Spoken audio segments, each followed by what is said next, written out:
Hi, I'm Bookstrovert, and welcome to my podcast, The Author Interrogations. On this podcast, I talk all things books with prominent author interviewees. Today, I'm talking to Adam Rosenbaum, author of the fantastic book, The Ghost Rolls. And yeah, hi, Adam, how are you doing today? Hi, I'm doing great, and I'm so happy to be here talking to you. Happy to be talking to you. So, I like to start off with the same question every time, an easy question. What is your favorite book other than your own?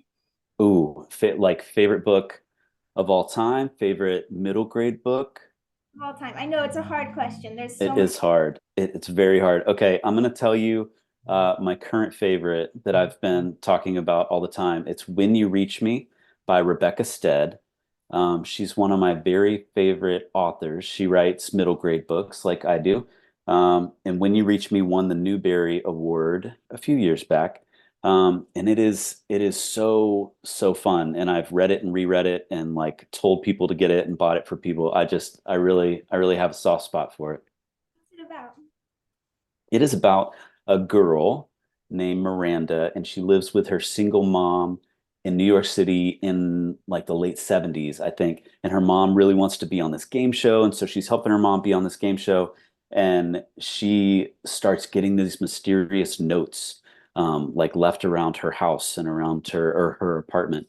And so there's like some mystery involved, and it's this girl named Miranda that's like has some friends that are not like good friends anymore, kind of like how, middle school relationships, you kind of fall out of friendship. So it's really great. And then there's like some fun mystery stuff involved too. It's really cool. I love mystery. It's one of my favorite genres. I like mystery and fantasy. Those are my top two. Okay. Yeah. Have you read The Westing Game? No, I was gifted it, and then I feel bad. I was reorganizing my bookshelf and I lost it. Oh no. And it Okay, was my well, TBR, and then it wasn't. you got to check out The Westing Game because that's my favorite mystery book. It's also a middle grade book, also a Newbery Award winner, and it came out like in the early 80s or something. But it's really cool and just a really fun, different mystery. I will definitely read it. I will definitely read it. Was that your favorite book as a kid? Yes, yes, absolutely. I read that so many times as a kid. Um, and so I know it inside and out, but I was actually thinking about it the other day. I was like, I think it's probably time for me to reread The Westing Game again. I have books like that where I first got into reading with Harry Potter, and I just read it over and over and over again, at least once a year. It's Yeah, like, it's time to reread. yeah. Yeah, So would you consider, am I allowed to ask you questions?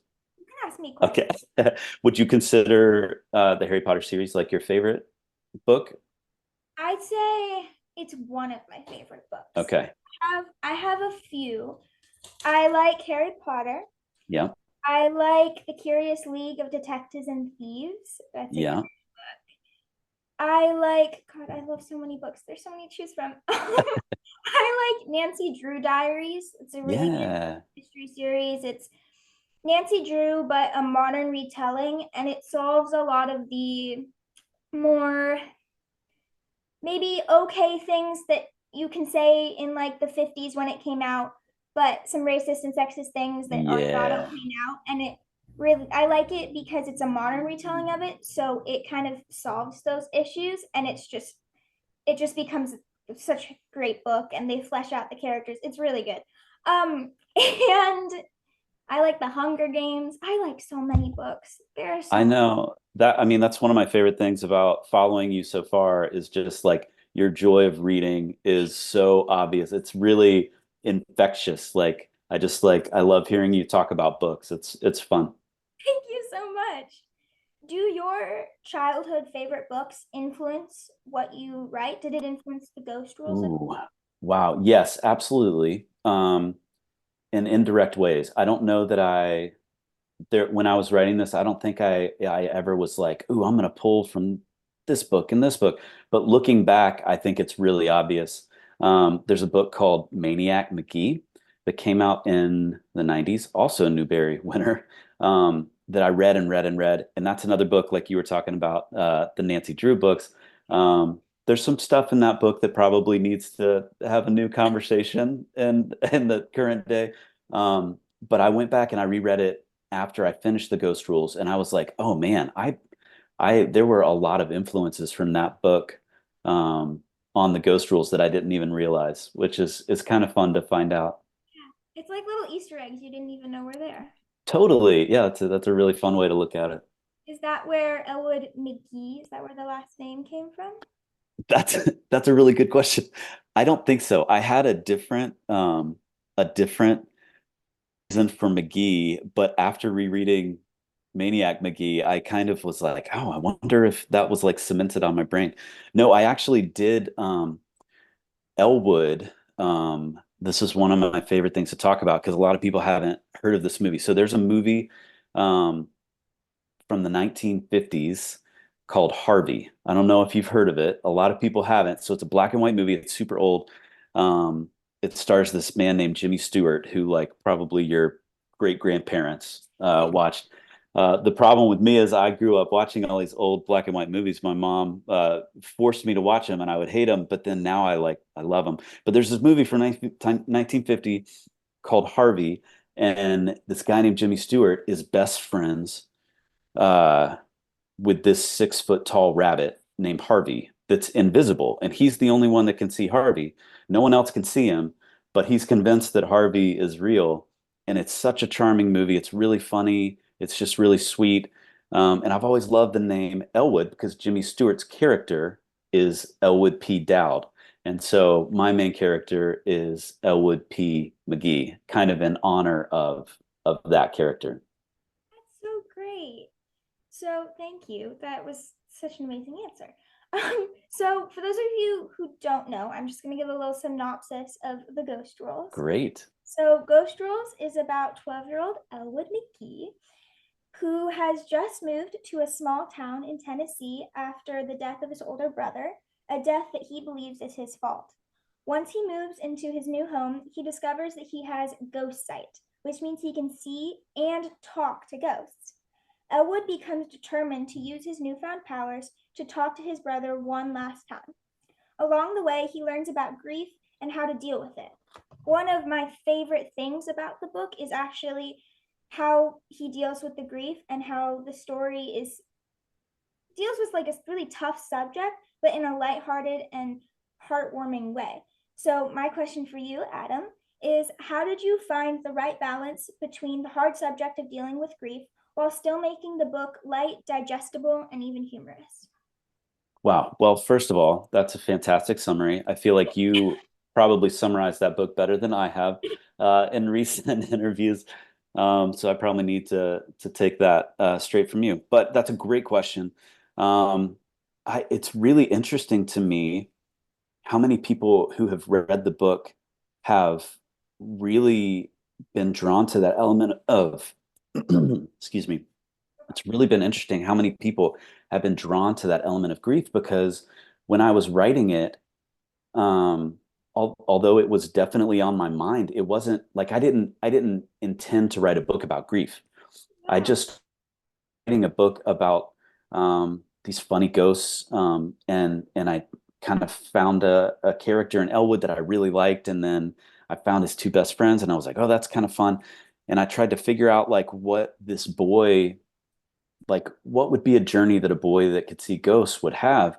And so it kind of slowly developed, but as soon as it developed, I was like, oh no, this is perfect. Like it felt like uh, that perfect thing for him to be pursuing, um, is, whether or not he could find the ghost of his older brother. So to get back to your question,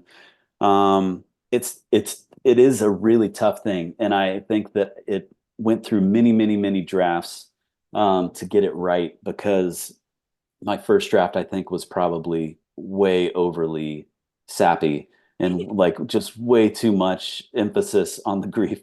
And then I probably swung the other direction and tried to make it too lighthearted. So I think just over lots and lots of drafts, just tried to really hone it in where in my mind, if I'm reading it out loud. That's one of the things I like to do when I'm done with some pages is read them out loud, either to myself or to a critique group.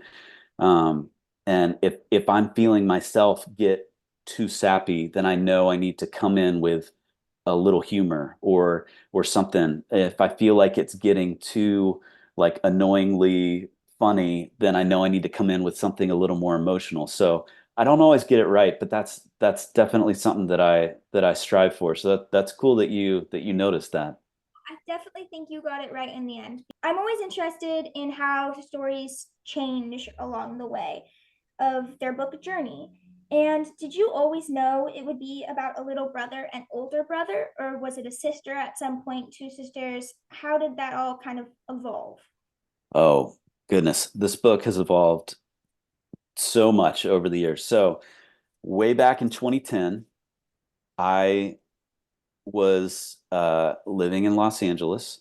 I was pursuing film stuff, um, and specifically screenwriting. Like I wanted to be a screenwriter, and so I was writing lots of scripts, making lots of short films, and I thought that was the life for me. And I was sitting in my living room, and across the living room of this empty room, a picture frame just fell down.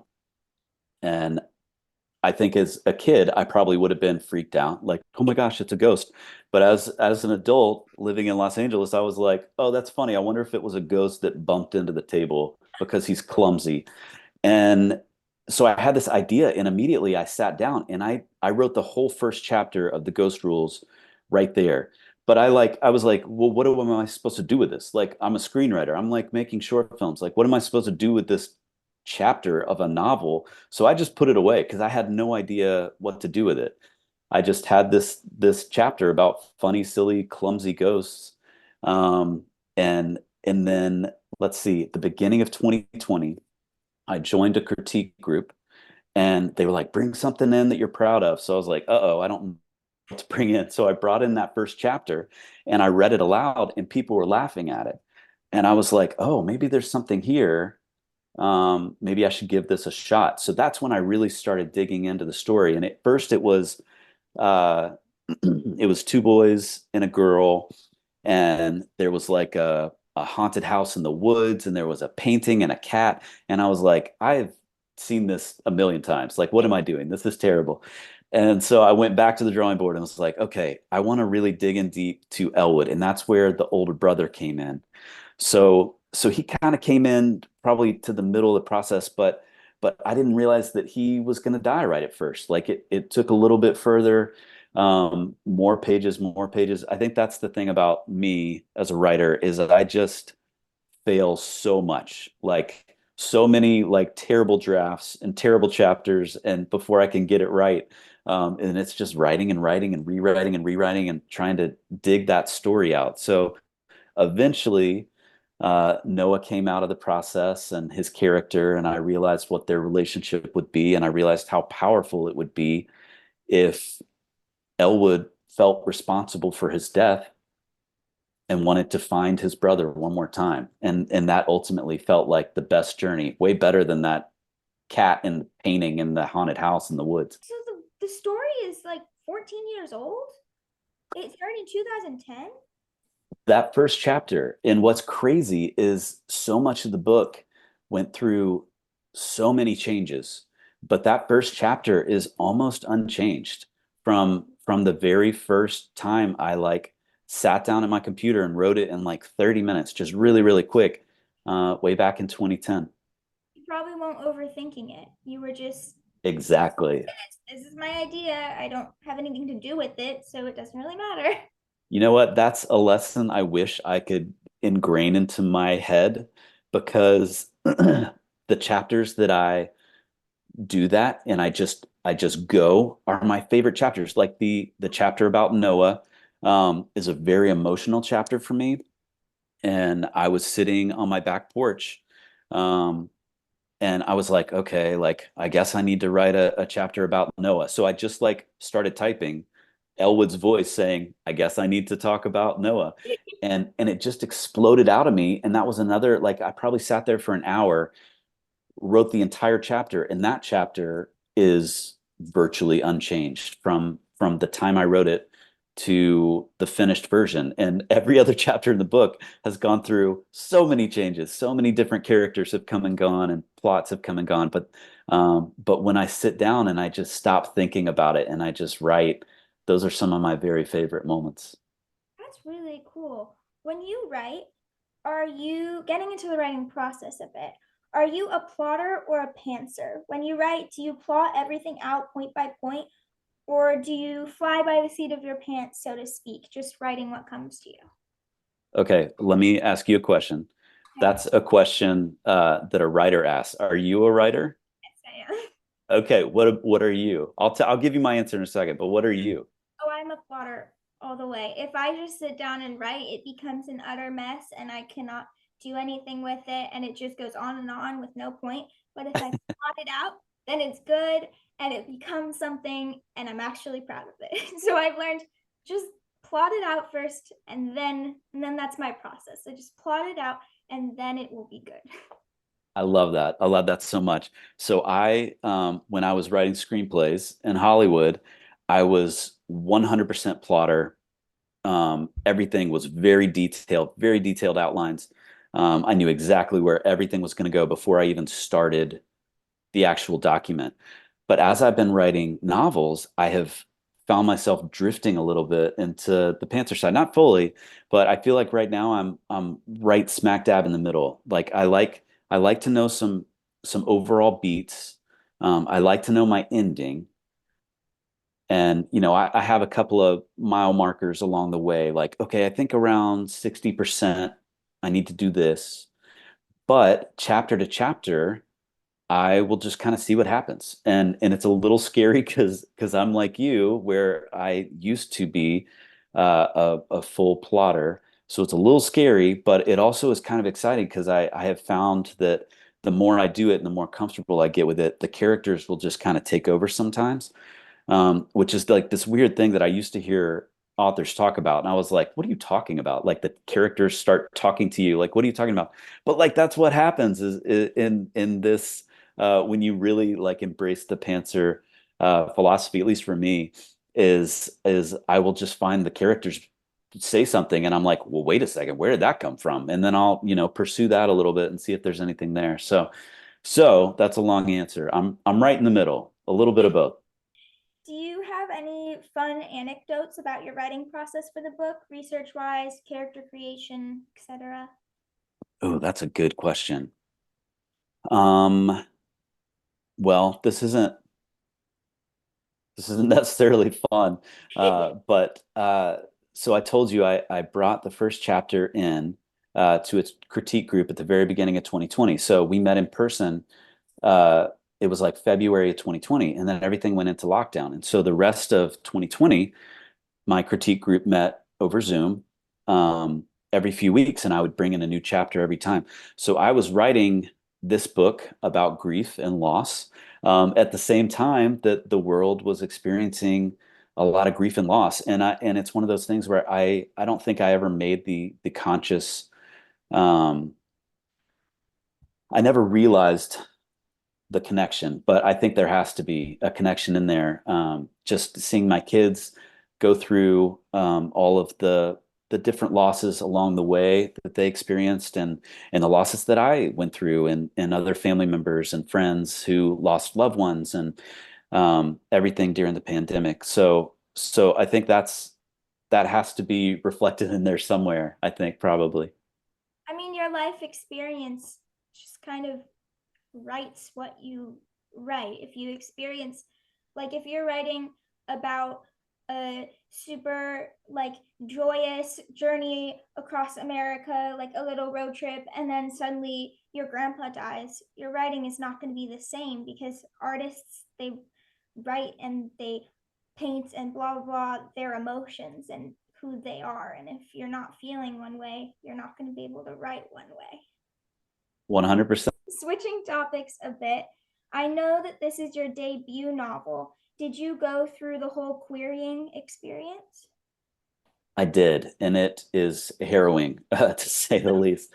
Yeah, so this is my debut. I wrote this, like I said, during 2020, kind of just as something to do.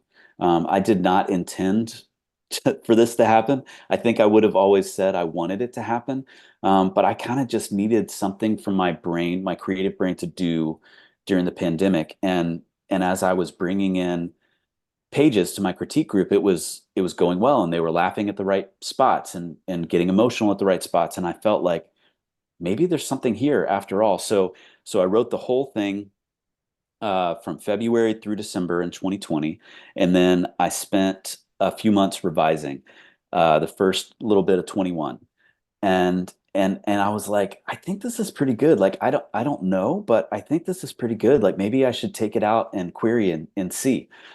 So I sent I did a lot of research, like kind of targeted 25 agents that I was like, I think these would be a good fit. But I kind of had my fingers crossed. There was one agent that I was like, I think she would be a perfect fit. But she's like a big time agent. Like it feels like a stretch. But I queried her first, and then I queried everybody else. And of those 25, uh, probably 15 to 18 just were immediate no's, just like, nope, we're not interested, which was fine. A couple of them would respond and say, like, hey, we really like the voice, but like the plot's not working. Or one person was like, we love the plot, but the voice isn't working, which is not always helpful when people are telling you, different things. I think if everybody had said the same thing, I would have been like, okay, I know what to work on. Yeah. And then I got a couple of requests for the full manuscript, but then nothing went the distance. But then that first agent that I had really wanted is the one that came back and were like, hey, we'd like to take a look at the full manuscript. So I sent it to that agent, and long story short, after some revisions and stuff through the next few months, she became my agent. And Emily Van Beek at Folio Junior has been incredible, and I just feel ridiculously lucky that she's the one that I had my eye on, and that she's the one that ended up being my actual agent. I'm very happy she did because I'm very happy that the book, the way it is, with the voice and the plot, came out the way it did. Well, thank you. Okay. Do you have any advice for querying authors? Ooh, for querying authors. Yes, be patient, because that's one thing I've learned over the last few years is this business just takes forever, especially as a debut, through the querying process. Like every step along the way is, there are some people that get lucky and it just like they get shot out of a cannon. That's amazing. I have found that most people, it just takes a really long time. It just takes a long time to find the right book. It takes a long time to find the right agent that connects with your book. Every step of the process just takes a long time. So just be patient. And maybe that's telling myself that because I'm not a patient person, and I have really had to work hard at saying, okay, like Adam, you got to slow down, like enjoy the process. Don't like be obsessed with getting to the next step. Like it's going to take a little time, and that's okay. So I would say definitely be patient. If you haven't already, join a critique group. Um, I think there are lots of ways to find a critique group. I just kind of stumbled on some fellow writers in Nashville where I live, and a couple of them they all write different things, which is wonderful. So none of them were writing middle grade when I joined. But a critique group is a really great way to hear your words, to see other people responding to your words, what works, what doesn't work. And it's a really helpful way, like as you start querying, to know, like, okay, I feel like this is ready, or like, oh no, the people in my group have said this and this, so maybe I need to spend little bit more time on it. So that would be another thing. I completely agree. I have interviewed some authors in different points in their career. I've of like when the book that we're talking about has come out, and everyone has said, no matter where you are in your career, that the book publishing business, it's slow. You have to be patient. Yep. Yep. Which is a hard pill to swallow at first, um, but if you can be patient, then it can be pretty rewarding, at least for me so far. I mean, Your book is great. It's going to come out. Seems pretty rewarding. Yeah, I mean, if I had told myself back in 2020 that I would have a book published by a major publisher coming out in bookstores, that I would have an agent that I, had always wanted. If I had told myself back then, I would be losing my mind. I would be so excited. So I try, that's what one thing I try to do too is when I get bogged down or overwhelmed, I'm like, hey, just remember where you were a few years ago and remember how badly you just wanted to see a book on a bookshelf. And like that's gonna happen, and that's pretty exciting. Yeah. So we're going to wrap up our last question. Where and when can people order and buy the Ghost Rules? I was so lucky and gracious to receive an ARC, but for those who want to order and read this amazing book, where and when can they? So anybody can pre-order it now all the way up until August 13th when it comes out. It is on all the major sites. I usually push people toward bookshop.org, where you can choose a local indie bookstore in your area, and you can order it from that indie bookstore. So that's a really cool thing that I like to push people toward, bookshop.org. Check that out. And then it comes out on August 13th, and hopefully it's in a store near you. And if it is not, you can always request it, which would be uh, much appreciated. I'm going to be so excited when I walk in and see the Ghost Rolls. Well, I am just thrilled to death that you have been so excited about it. I tell me if this is fair, but I've been telling people that you are the Ghost Rules first fan, because other than like my family and my agent and the people at my publisher and some other people that have reviewed it like in publications, you are the first person that has responded to it and posted about it and reviewed it on Goodreads. So I've been telling people you are the first fan of Ghost Rules. So I think it's very obvious that you are an artist. And I don't know what your career holds, and if it's going to be filmmaking or if it's going to be novels or whatever it's going to be. But whenever you put that first thing out in the world, you got to track me down, Oh, I will. because I want to be able to celebrate your first thing the way you have celebrated my first thing. I always want to be supportive of especially debut authors. It's such a cool experience. Well, that is so kind of you, and you've been really generous. So I really appreciate you bringing me on to talk about it all. Thank you for coming, and listeners, thank you for listening. You can find all other author interrogation episodes on Spotify and YouTube. And you can find Bookshort Reviews, me, on Instagram and Goodreads at Bookshort Reviews and Twitter at Bookshort Rev. And where can people find you, Adam? Ooh, good question. I am on Instagram and Threads at Rosenbaum Writes, or you can check out my website, adamrosenbaumwrites.com. Or maybe you'll bump into me one day in Nashville, and I hope that you track me down. Whoever is able to bump into me, maybe at Parnassus Bookstore in Nashville is one of my favorites. I'd love to talk books about with whoever tracks me down. I love talking books, so please say hi and let's talk books. Talking books is the funnest, It honestly. is. Well, thank you so much, listeners, for listening.